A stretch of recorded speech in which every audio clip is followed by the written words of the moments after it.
दोस्तों, मैं ऋतिक आप सभी का एक बार फिर से स्वागत करता हूं अपनी यूट्यूब की नई वीडियो में।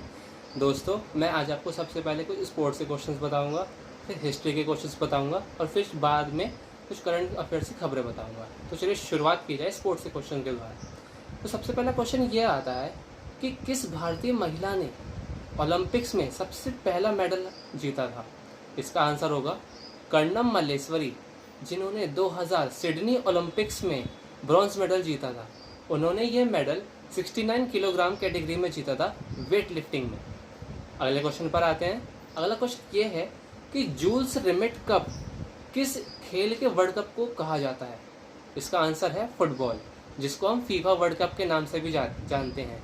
जूल्स रिमिट एक फीफा के पूर्व प्रेसिडेंट थे, उनके नाम पे जूल्स रिमिट कप पड़ा था। पर आते हैं। अगला क्वेश्चन ये है कि भारत ने अपना पहला हॉकी वर्ल्ड कप कब, मतलब किस ईयर में और किसे हरा के जीता? तो इसका आंसर है इंडिया ने अपना पहला वर्ल्ड कप 1975 में पाकिस्तान को 2-1 से हराकर जीता। ये वर्ल्ड कप मलेशिया की कैपिटल कुआलालंपुर में ऑर्गेनाइज कराया गया था। अगले क्वेश्चन पर आते हैं कि 2020 का फ्रेंच फुटबॉल चैंपियनशिप, या जिसको हम ऑफिशियल लैंग्वेज में लीग 1 टाइटल कहते हैं, वो किसने जीता? इसका आंसर है पीएसजी। पीएसजी की फुल फॉर्म होती है पेरिस सेंट जर्मैन। उन्होंने ये 9वीं बार जीता है ये वाला टाइटल। अगले क्वेश्चन पर आते हैं कि टेनिस इतिहास में मेंस कैटेगरी में सबसे ज़्यादा ग्रैंड स्लैम जीतने वाले खिलाड़ी का नाम क्या है? इसका आंसर है रॉजर फेडरर। उन्होंने अपनी लाइफ में 20 ग्रैंड स्लैम जीते हैं और वो अभी तक खेल रहे हैं। तो दोस्तों, ये थे कुछ स्पोर्ट्स के क्वेश्चंस। अब मैं आपको बताने जा रहा हूँ कुछ हिस्ट्री के क्वेश्चंस। तो सबसे पहला क्वेश्चन ये आता है कि फ्रांस में किसको कहा जाता है ग्रेटेस्ट कमांडर ऑफ फ्रांस? इसका आंसर है नेपोलियन बोनापार्टे। इनका नाम आपने, जब आप छोटे होंगे, जब आप मतलब हिस्ट्री में बुक्स पढ़ते होंगे, इनका नाम आप लोगों ने सुना भी होगा।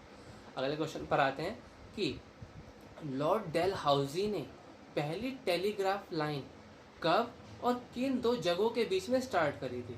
तो इसका आंसर है 1853 में कलकत्ता और आगरा के बीच में उन्होंने ये पहली टेलीग्राफ लाइन स्टार्ट करी थी। अगले क्वेश्चन पर आते हैं कि ब्रह्मो समाज के, ध्यान से सुनिए, ब्रह्मो समाज के फाउंडर कौन है? इसका आंसर है राजा राम मोहन रॉय, जिन्होंने इसकी शुरुआत 20 अगस्त 1828 में की थी। अगले क्वेश्चन पर आते हैं कि एडोल्फ हिटलर की ऑटोबायोग्राफी मीन कैम्फ का इंग्लिश में मतलब क्या है?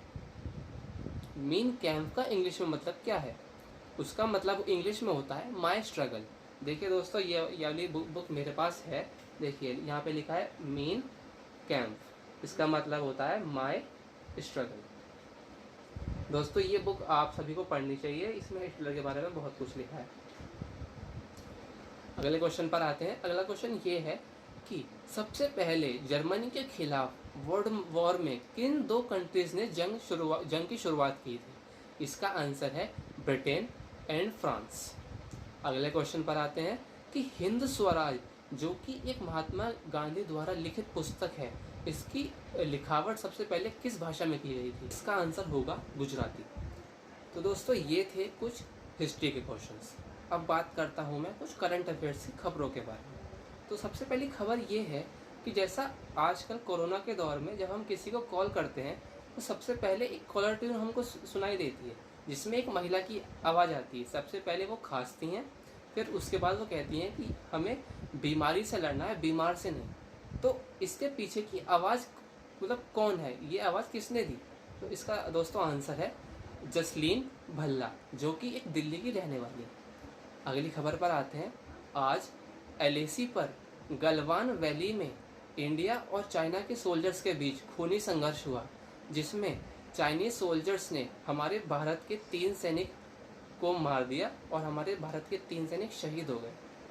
वहीं जवाबी कार्रवाई में भारत की सेना ने दमखम दिखाते हुए चाइना की 5 जवानों को मार गिराया।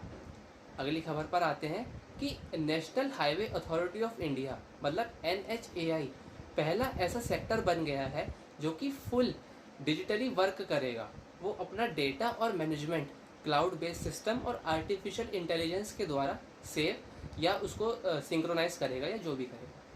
अगली खबर पर आते हैं। अगली खबर है गुजरात से। ये एक अच्छी खबर है। गुजरात फॉरेस्ट डिपार्टमेंट ने एक सर्वे के मुताबिक ये सूचना दी कि पिछले 1 या 2 साल में जो एशियाटिक लॉयंस हैं उनकी पॉपुलेशन 28.87% बढ़ी है। ये काफ़ी अच्छी खबर है। अगली खबर पर आते हैं कि दिल्ली हेल्थ मिनिस्टर सत्येंद्र जैन को आज फॉरेन हॉस्पिटल में भर्ती कराया गया। उनको कुछ कोरोना वायरस के सिम्टम्स जैसे हालात उनके आ रहे थे, इसलिए उनको हॉस्पिटल में एडमिट कराया गया। अब वेडनेसडे में उनका कोरोना वायरस टेस्ट होगा। तो दोस्तों ये थे कुछ करंट अफेयर्स। दोस्तों अगर आपको मेरी वीडियो पसंद आई हो तो आप मुझे कमेंट बॉक्स में कमेंट करके बताइए और मेरी वीडियोस पर लाइक और मेरे चैनल को सब्सक्राइब करना ना भूलिएगा। जय हिंद, जय भारत।